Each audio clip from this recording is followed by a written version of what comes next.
This one should be pretty interesting. Um, Within the last week or so, a couple days ago, Scotty had the privilege of, I believe, I mean, I assume it was a phone call, or actually, no, he's there in Mexico. Did you meet up with him in person? No, Mexico's a pretty big place. I could have sworn you said Okay. he was in Mazatlan, like you met him in Mazatlan. Yeah, I met him here, but he's not here anymore. Gotcha. Anyways, Scotty met a guy who, he used to broker deals for Empire Flippers. Is that correct? Correct. He was a sales broker at Empire Flippers and is now a sales broker at a different business similar to Empire Flippers. It does bigger transactions, sort of in the 5 million plus range. Sounds like a good contact to have.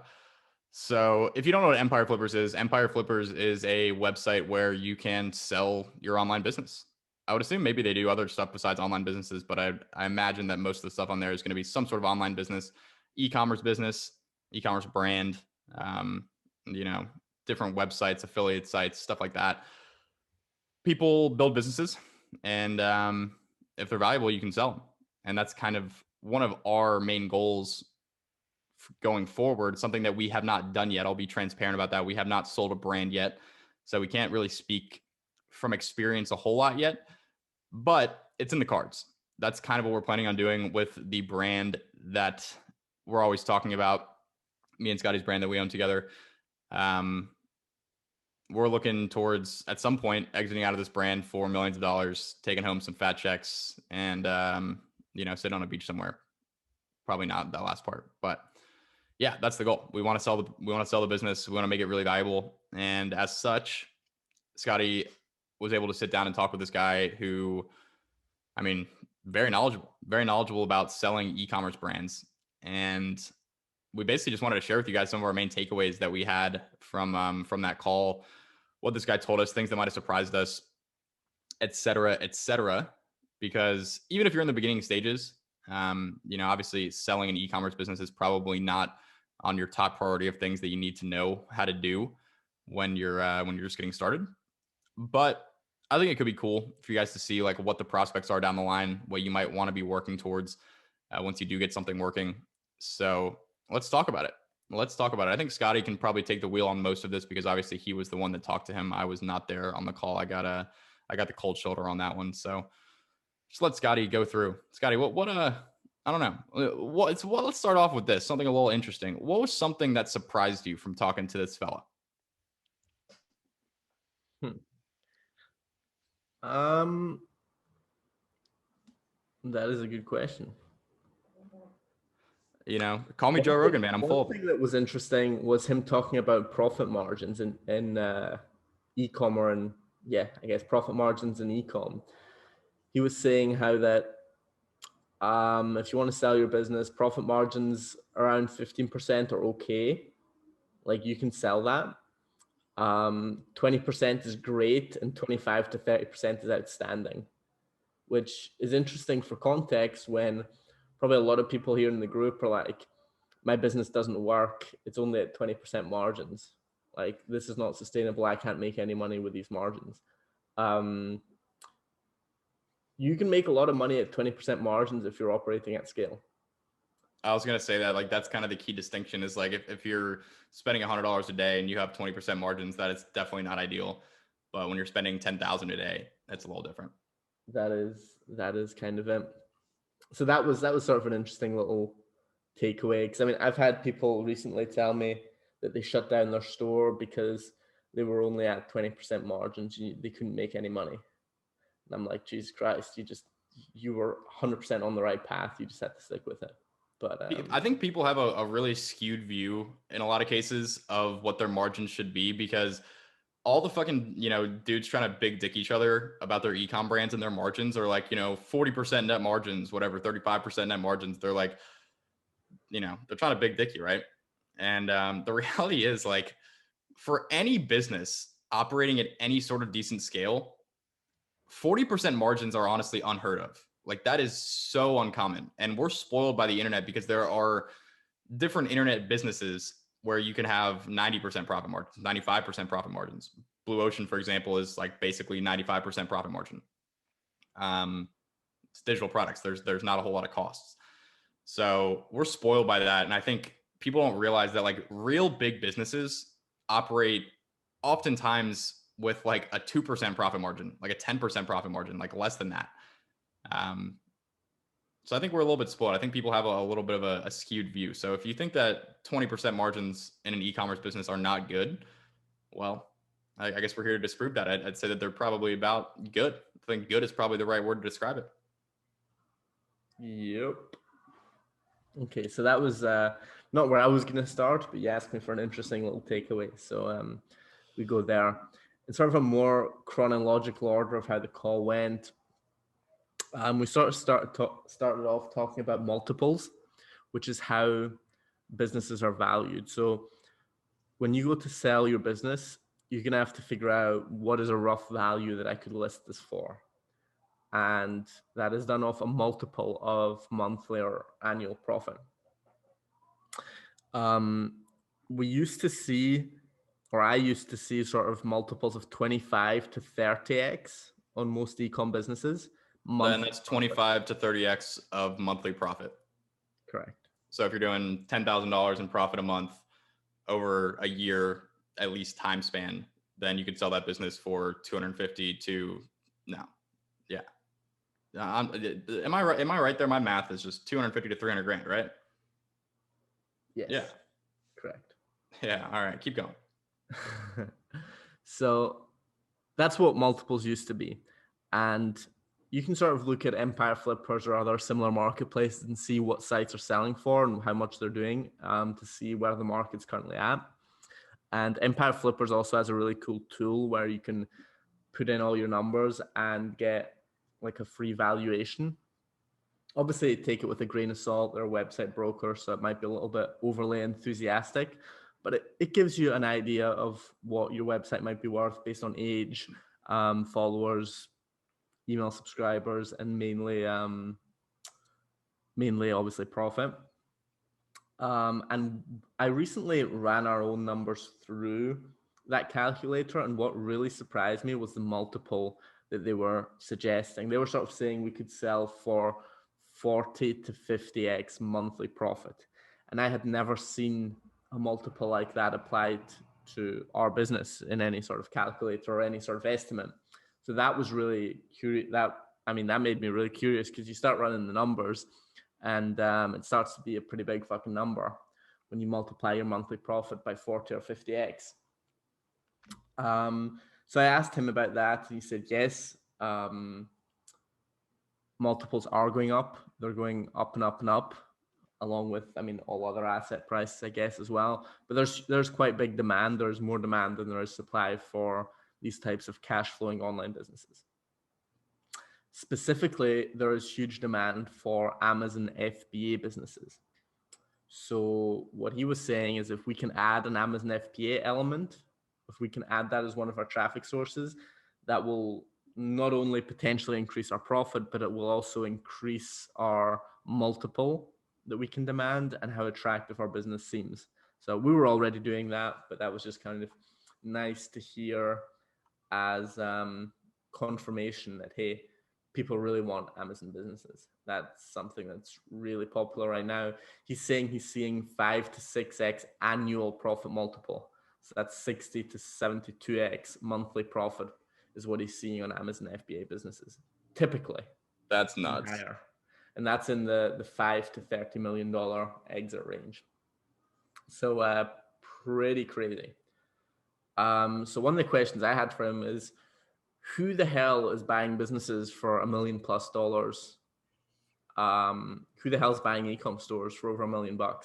Who is it? So it seems to be mostly sort of investment firms, or aggregators they're called, where they raise money and they buy these types of companies. Because if you buy a business for, call it 50x monthly profit, that's not a super easy number. We'll say you buy a business for 48x monthly profit. That means you're buying for 4x annual profit. If you just hold that business and it doesn't grow, it just stays exactly the same for a year, you just got a 25% cash return. You still own the asset, you can sell it again. So just by doing nothing, you get a 25% return, which in the investment world, of course, is a brilliant return. If you're a professional investor and you're getting 25% return, that's insane. Plus, of course, these businesses are hoping that they can grow and scale the businesses and make improvements. So that's who is buying these, essentially like tiny little private equity firms that are trying to buy these sites and businesses and improve them and collect the cash returns and maybe flip later. That's generally who's buying over the $1 million range. If you're selling in the lower range, call it like 50 to 300K USD, there you'll find a lot of people working in the corporate world who are buying these types of sites as a potential exit, a way to get out, a way to get cash flow so that they can leave their job. You get a lot of those buyers in the lower range, but in the 1 million plus range, it's mostly these investment firms, according to my contact here. That makes sense. That does make sense. Nate had heard that if you want to sell a business for any sort of real money, it has to be at least 3 years old. Nobody's going to be interested in buying a business that isn't 3 years old. That is not what I was seeing at all on Empire Flippers or on their marketplace of sold businesses. So I was really curious if there's any truth to that. What he was saying is that age is important because it shows track record. It's a huge difference, obviously, whether you've been making 10K a month for 6 months or you've been making 10K a month for 3 years.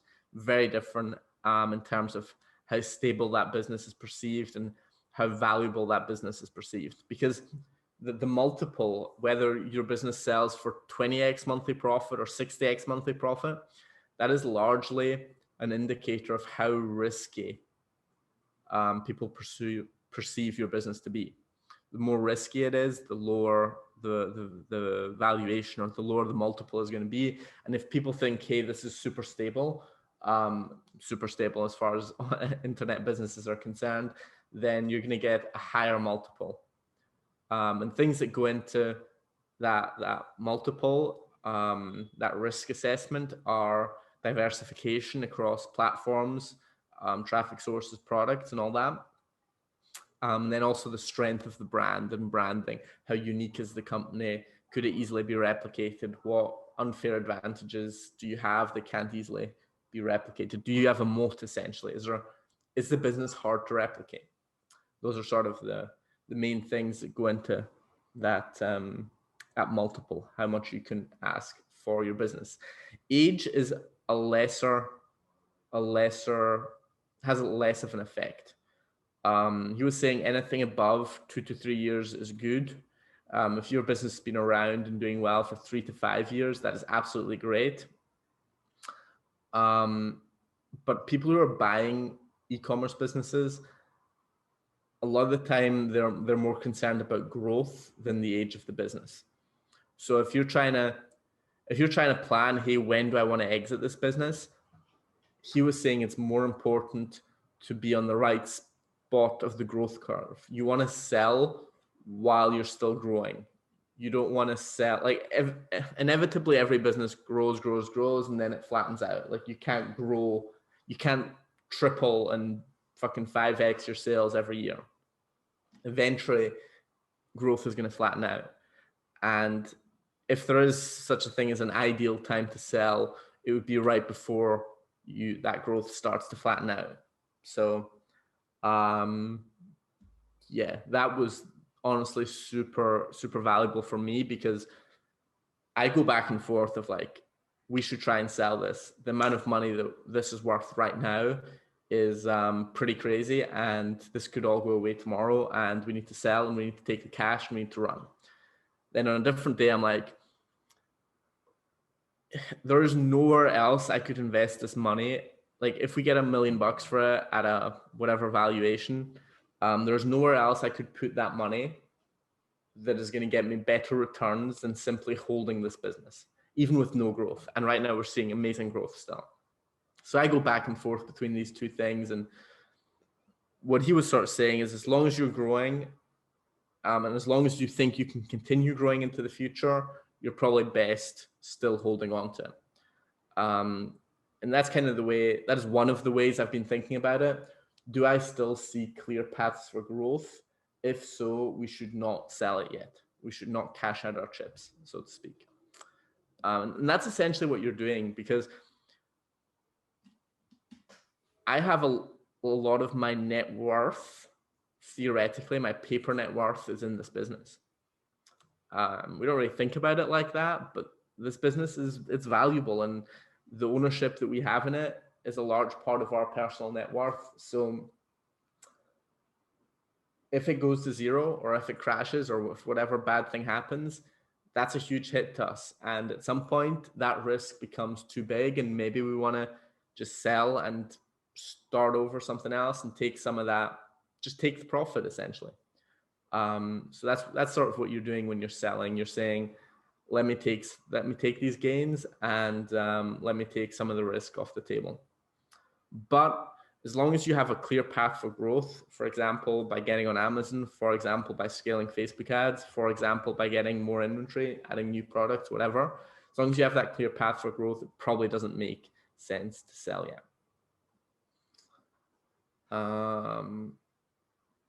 Some super specific things that he mentioned that we should do if we are planning to sell, just in preparation.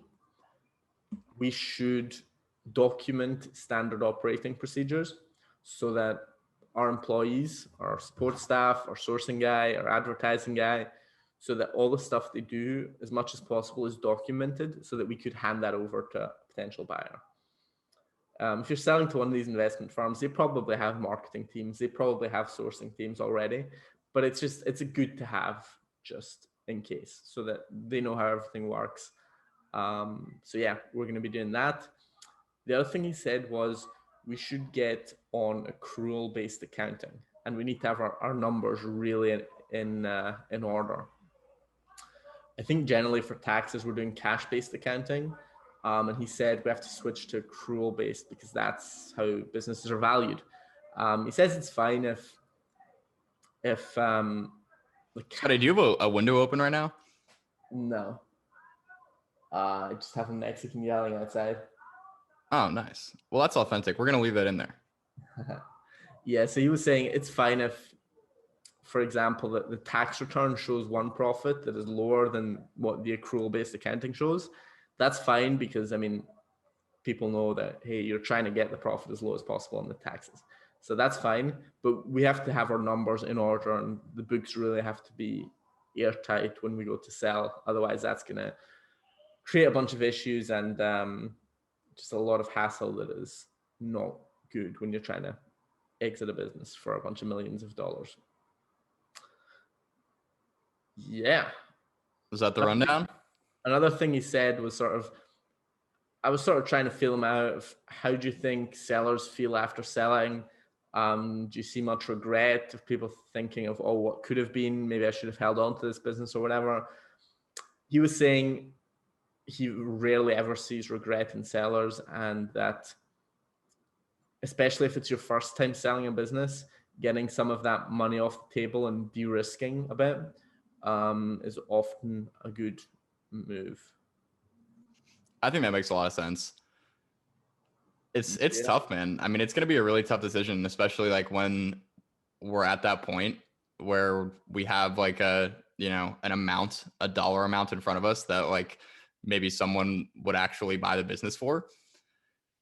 It's going to be a tough decision. It's going to be a really tough decision. Probably one of the biggest decisions that, you and I have made in our lives. And I'm so looking forward to that. I think that's going to be so amazing. I don't know. Part of my thinking on this topic, I forgot where I saw this, but I saw someone talking about how like, if you have the chance to exit out of a business for more than like $1 million or $2 million and you've never done it before, like take it, because you don't know if you're going to be able to do it again. And while personally, I'm very confident that we're going to be able to do it again. I think that we're probably going to build brands, exit out of them multiple times over the course of the next few, the next 10 years, 20 years. But I do think that makes a lot of sense. because I mean, it's a lot of money, man. It could be a lot of money. Like, I don't think we really need to get into specific figures because we obviously don't have specific figures, for what our business is like actually worth. We have like a general idea, but when that much money's on the table, man, it's, I don't know. It's going to be interesting. It's going to be interesting. And it's funny how that changes, like your thought process towards that, how it changes. Like, last year when we weren't making a whole lot of money, like we weren't paying ourselves a whole lot from the business. We were just reinvesting everything back in inventory. Like I was just like all about it. Like as soon as we can get like over $1 million or $2 million for it, like sell it. Now I'm kind of like, well, now that we're actually making money from the business, we're actually paying ourselves something. Things are going really well. Now I'm like, well, maybe not. Maybe we wait a little bit. I might be a little overconfident here, but I really think that we could get at least 10 million for this down the line. And I mean, 10 million would be pretty life-changing even after splitting it between all of our, the equity shareholders paying taxes on it and everything. Like that's still a pretty incredible amount of money. Yeah. It's one of those things that's, you can always get more, but it could also always dip, and you're never going to time it perfectly. So yeah, at some point you just got to make a call, I think.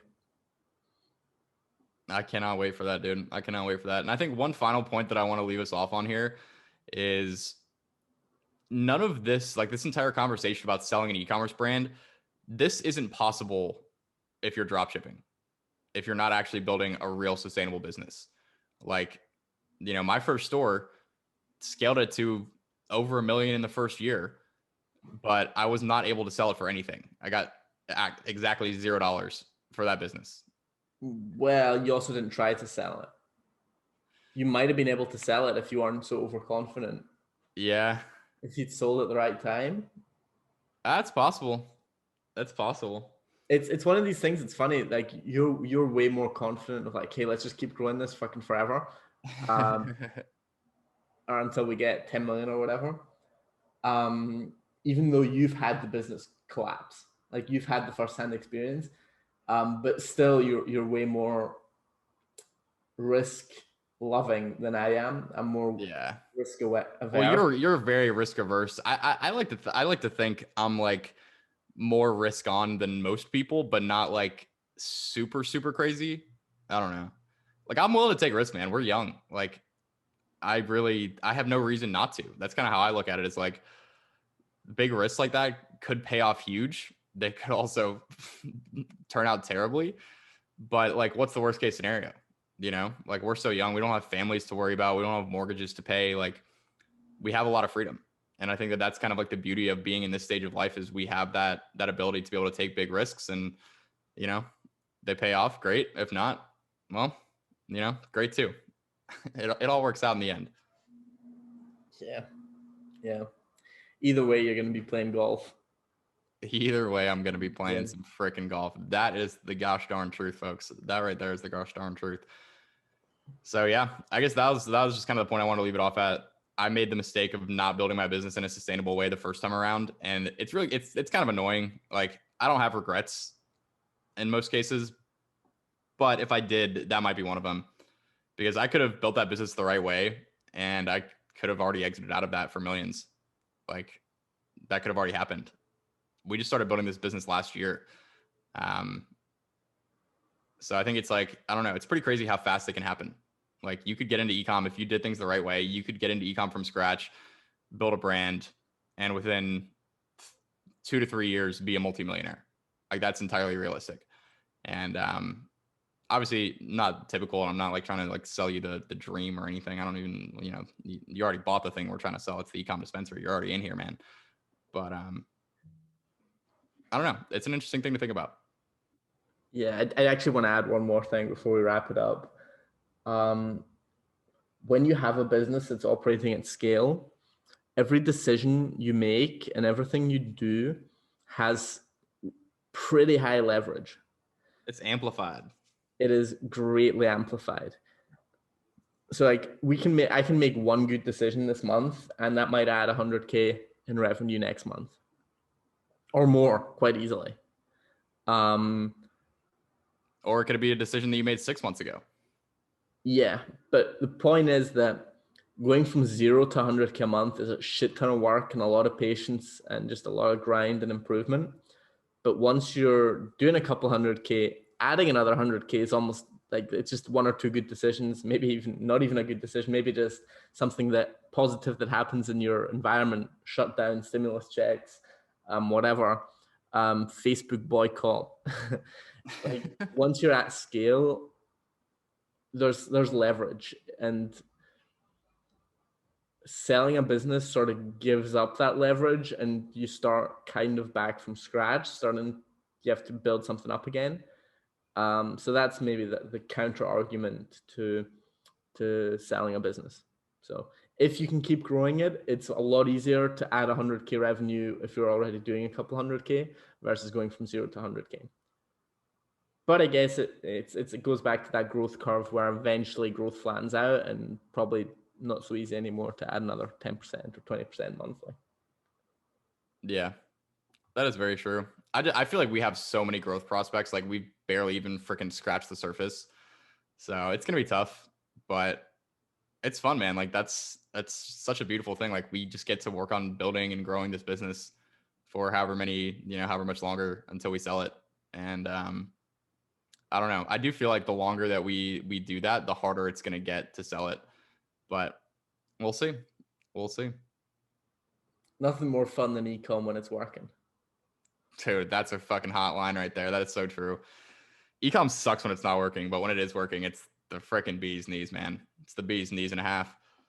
It's good stuff. Yes, sir. All right. On that note, folks, we'll end this one off. That is what we learned talking to an expert in selling e-commerce brands. Where our kind of heads at. That we definitely touched on some other stuff in there as well. Just kind of like our general thoughts on where we're at with our brand and selling and all that kind of stuff. We hope you guys enjoyed that. We hope. I really hope that for some of you guys, especially who are just kind of getting into this, that just hearing this conversation shows you a little bit more of what's possible and helps you to maybe think a little bit bigger. I think a lot of people, their biggest issue is they just think too small. And I think that's probably true for you and me as well, Scotty.